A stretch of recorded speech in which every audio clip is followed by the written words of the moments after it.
किसी गांव से एक आदमी गुजर रहा था, उसके पास में रहे होंगे 19-20 ऊंट। ऊंट लेकर के जा रहा था, पुराना जमाना, राजस्थान की बात है। ऊंटों को लेकर के चला जा रहा था।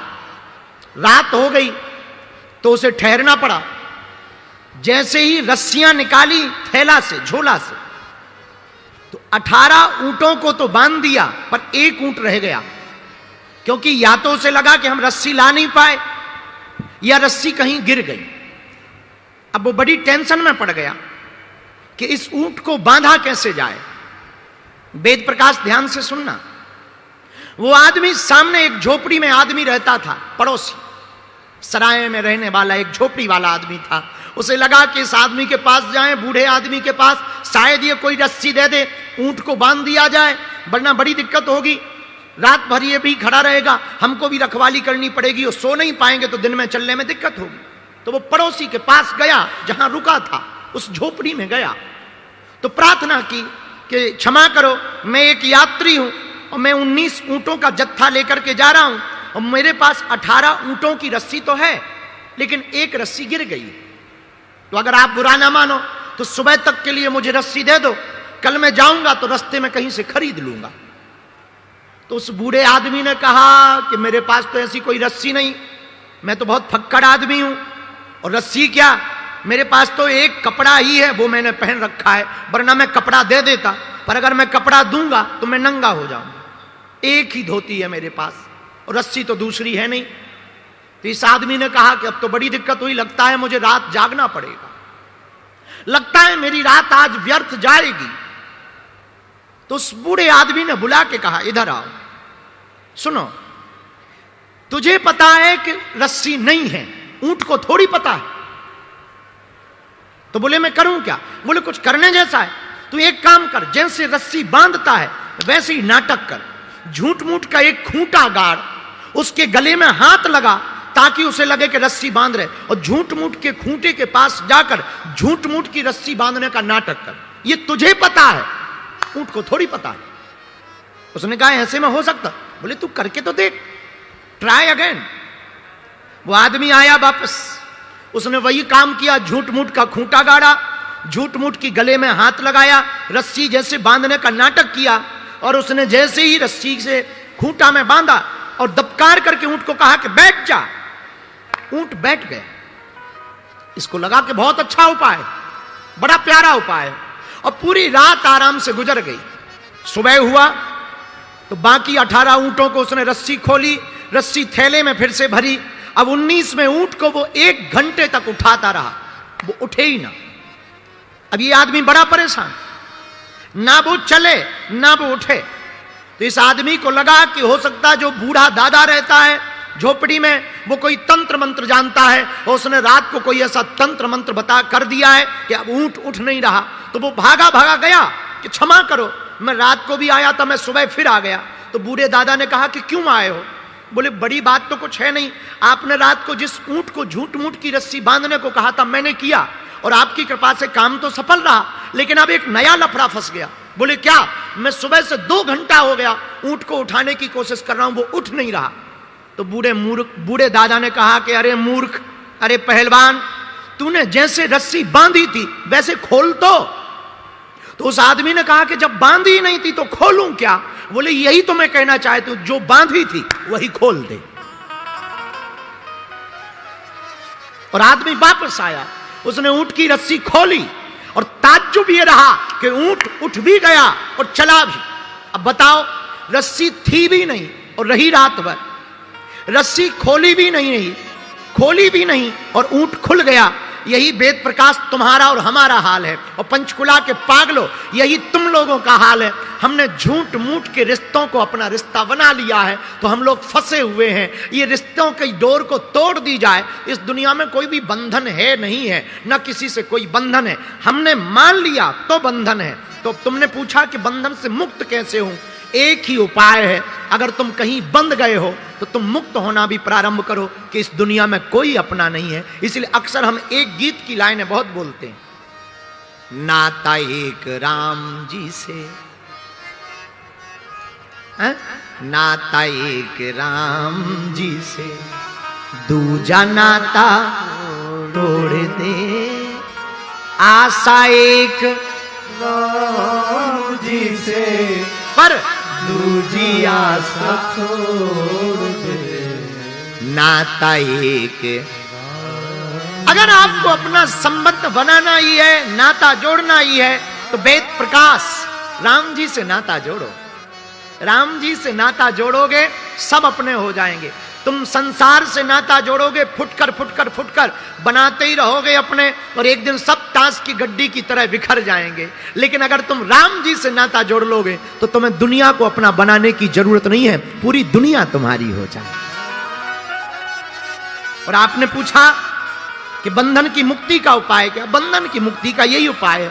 फिर भी हम एक सूत्र दे देते हैं।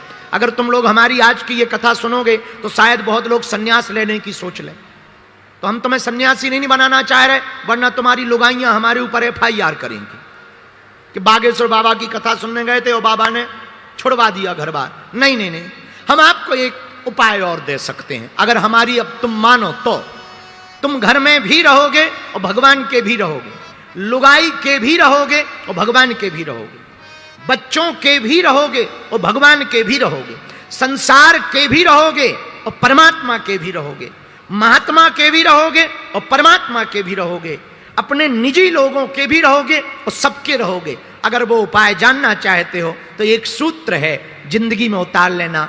तुम तन से संसारी हो जाओ, मन से सन्यासी हो जाओ। बहुत सटीक सूत्र है।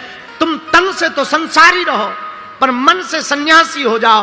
तुम्हारा मन ऐसा रहे जैसे कोई सन्यासी चला आ रहा हो, माथे पर तिलक हो या ना हो, पर वाणी में उसकी याद जरूर होनी चाहिए। गले में माला हो या ना हो, कोशिश पर होनी चाहिए, पर ना भी हो चल जाएगा, पर याद रहे हिंदुत्व फीका नहीं पड़ना चाहिए। मेरे पागलो, तुम अगर तन से संसारी मन से सन्यासी रहोगे, जीवन तुम्हारा सुधरा रहेगा। एक बात और जो कहने जैसी है, आपने पूछा है कि बंधन से मुक्त कैसे हो। देह को मैं मत मानो, तै में तोर तोर में माया।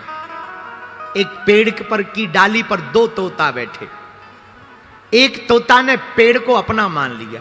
क्यों? क्योंकि उसको लगता है कि ये आम देता है तो यही हमारा है, उसको अपना मान लिया। एक दूसरा तोता रहता, वो कहता है कि ये है तो पेड़, आम तो खिलाने को दे रहा है, पर ये अपना नहीं है, क्योंकि इस पे तो हजारों पक्षी आएंगे और जाएंगे। ऐसे ही संसार है, अगर तुम संसार को अपना मान लोगे तो तुम अहमता में भर जाओगे, झूठी दुनिया के चक्कर में फंस जाओगे। संसार को तुम सराय समझो, बस स्टैंड।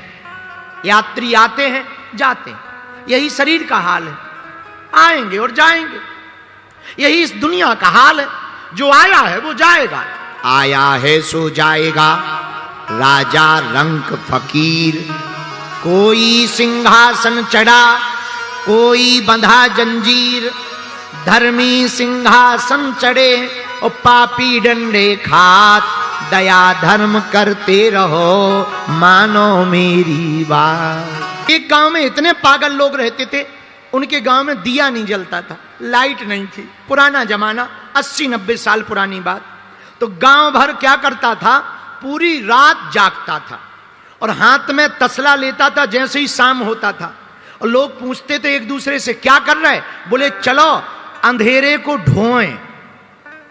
मकान में जाएं, तसले में ऐसे ऐसे भरें और बाहर फेंकें, फिर भरें, फिर पूरी रात यही करते थे। और सुबह आते ही जैसे ही सूर्योदय होता था, अरे भैया भग गया भग गया भग गया, फेंक दिया फेंक दिया फेंक दिया। ठटरी के बरे क्या हलवा फेंका? अरे वो तो सूर्योदय आते ही अपने आप अंधेरा भाग जाता है, लेकिन उनको लगता था कि हम भगा रहे तो अंधेरा भागा। पूरी रात यही हुआ। इतने में एक लड़की की शादी हुई। लड़की थी पंचकुला की, नाम था मुन्नी बाई। मुन्नी बाई की शादी हुई उस गांव में। अब रात भर फिर से घर वाले जागने लगे, तो उस बहू ने पूछा, ये रात को लोग शोर क्यों मचा रहे हैं? तो पति ने कहा, सब लोग अंधेरा ढोने के लिए जा रहे हैं, अंधेरे को भगाने के लिए जा रहे हैं। लड़की बोली, बड़े पागल हो, चूंकि पंचकुला की लड़की होशियार तो होती ही है। बड़े पागल हो, कहीं अंधेरा ढोया जाता है? पति बोला चुप रहे, हमारे दादा परदादा करते रहे, तू आके मुंह चला रही। वो कुछ ना बोली, बेचारी समझदार तो थी। दूसरे दिन उसने कुछ नहीं किया, 4 बत्ती बनाई, थोड़ा सा घी डाला, और जैसे ही अंधेरा हुआ सो दिया को जला दिया, और जैसे ही जलाया हा पूरा घर खुश हो गया। वाह भैया वाह, गजब की बहू आई है, हम लोगों को अंधेरा नहीं ढोना पड़ रहा, अंधेरा भाग गया। दूसरे दिन गांव वालों ने पूछा, भैया आज तुमने अंधेरा नहीं ढोया, आवाजें नहीं आई? बोले हम तो भैया सोते रहे, बहू ऐसी आई कि वो ऐसा चमत्कार करती है कि अंधेरा चला जाता है। लोगों ने बहू से पूछा मंत्र बताओ। अरे बोले मंत्र मंत्र कुछ नहीं है, दिया जलाओ अंधेरा भाग जाएगा। ऐसे ही तुम अपने अंदर में अज्ञान का जो अंधेरा रख रखे हो उसको लेकर टेंशन मत लो, हनुमान जी के ज्ञान के प्रकाश का दीपक जलाओ, अंधेरा अपने आप भाग जाएगा। बोलो सीताराम। अब संकट आ गए तो क्या करें? आहा, संकट ते हनुमान छुड़ावे, क्यों? मन क्रम वचन ध्यान जो हनुमान जी का भजन करेगा, हनुमान जी की भक्ति करेगा, उसके संकट कट जाएंगे। बोलो सीताराम। जोर से बोलो, और जोर से बोलो। तो संकट काटने के लिए, संकटों को मिटाने के लिए हनुमान जी देखो क्या है। हमें एक भजन याद आ गया। तुम्हें जल्दी तो नहीं है, हमें भी नहीं है, हम तो फ्री हैं। किसी ने कहा मरना क्यों चाहते? अरे जिन नेत्रों से रघुनाथ जी को ना देख पाए वो शरीर तो छोड़ देना चाहिए, जीने से क्या फायदा। और कितनी अद्भुत बात है, जिस व्यक्ति के जीवन में भक्ति ना हो उसका जीवन किसी काम का है क्या? ऐसे समझो, नदी हो पर नदी में पानी ना हो तो क्या नदी किसी काम की है? बोलो हाँ या ना। अरे बोलो। अच्छा, कोई व्यक्ति या स्त्री बहुत सुंदर हो लेकिन नाक कटी हो, किसी काम की है? बोलो हाँ या ना। अच्छा, तीसरी बात, मिठाई हो पर मीठी ना हो, मिठास ना हो तो क्या उसे मिठाई कहोगे? बोलो हाँ या ना। अच्छा, चौथी बात, रात हो लेकिन अंधेरा हो ना तो क्या उसे रात कहोगे? हाँ या ना? नहीं। विद्यालय हो पर विद्या ना पढ़ाई जाती हो तो क्या विद्यालय कहोगे? भोजनालय हो पर भोजन ना बनता हो तो क्या उसे भोजनालय कहोगे? मंदिर हो पर मूर्ति ना हो तो क्या प्रणाम करोगे? नहीं। उसी प्रकार इंसान हो लेकिन इंसानियत ना हो तो क्या इंसान कहोगे? नहीं। उसी प्रकार इंसानियत हो पर भगवान की भक्ति ना हो तो क्या उसे इंसान कहोगे? नहीं। जैसे पानी के बिना नदी का महत्व नहीं, शंख के बिना आरती का महत्व नहीं, पुरुष के बिना स्त्री का और स्त्री के बिना पुरुष का महत्व नहीं, पुत्र के बिना मकान का महत्व नहीं, गुरु के बिना शिष्य का महत्व नहीं, भगवान के बिना भक्त का कोई महत्व नहीं, उसी प्रकार भक्ति के बिना जीवन का कोई महत्व नहीं है? भक्ति नहीं तो जीवन किस काम का? भक्ति जीवन में नहीं आवे प्रिय श्रोताओ तो जीवन मिलना ना मिलना। अच्छा, तुम क्या इसीलिए पैदा हुए हो कि जन्म लिया, बड़े भय, पढ़े बड़े और पढ़े, पढ़ने गए, बीए की, नौकरी की, लुगाई मिली, बच्चे भय और मर गए? क्या इसलिए तुम्हारा जन्म हुआ? ना ना ना, केवल इसलिए जन्म नहीं हुआ। बोले फिर किस लिए जन्म हुआ? संत कहते हैं मेरे पागलो, भगवान ने जन्म तो भगवान को पाने के लिए जन्म दिया है। जीते जी भगवान को जान जाओ, जीते जी भगवान को पा जाओ। अब तुम लोगों ने वृथा जीवन बहुत खो दिया भैया, बहुत समय गवा दिया। रात गवाई सोए कर, दिवस गवाया खाए, हीरा जन्म अनमोल था कौड़ी बदले जाए।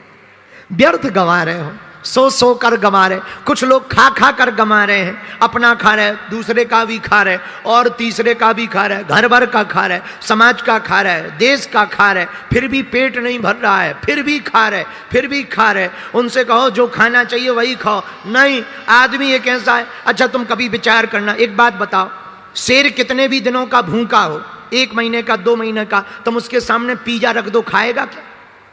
बोलो हाँ या ना? अच्छा, गाय कितने भी दिन की भूखी हो, मांस रख दो, क्या खाएगी? बोलो बोलो। नहीं। शेर पिज़्ज़ा नहीं खाता, गाय गंदा भोजन नहीं खा सकती, और आदमी कुछ भी धर दो सब खा जाता है। एक आदमी ऐसा है, कुछ भी धर दो सब खा जाता है, और ज्यादा समझाओगे तुम्हारा भेजा खा जाएगा।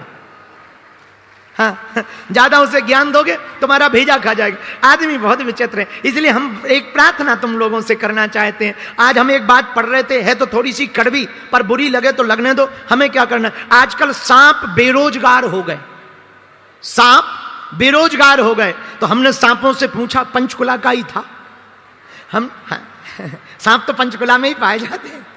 हमने सांपों से पूछा, आजकल तुम काम धाम नहीं करते, सांप बेरोजगार हो गए क्योंकि कुत्ते काटने लगे। और कुत्ते भी आजकल काम नहीं करते हैं क्योंकि आदमी के तलवे चाटने लगे। हाँ, सांप काटते नहीं है, बेरोजगार हो गए। हमने पूछा क्यों नहीं काटते? बोले आदमी ही इतना आदमी को काट रहा है कि हमारे जहर की जरूरत ही नहीं। सांप कह रहा है कि हमारे जहर की जरूरत नहीं, आदमी ही आदमी को काट रहा है। मेरी प्रार्थना है हाथ जोड़कर, तुम अपने बच्चे को बीए पढ़ाओ, एमए पढ़ाओ, पीएचडी पढ़ाओ, डीएड करवाओ, बीएड करवाओ, शिक्षा में भेजो, कलेक्टर बनवाओ, आईपीएस बनाओ, पर एक प्रार्थना है, उनको सबसे पहले इंसान बनाओ, कट्टर हिंदू बनाओ।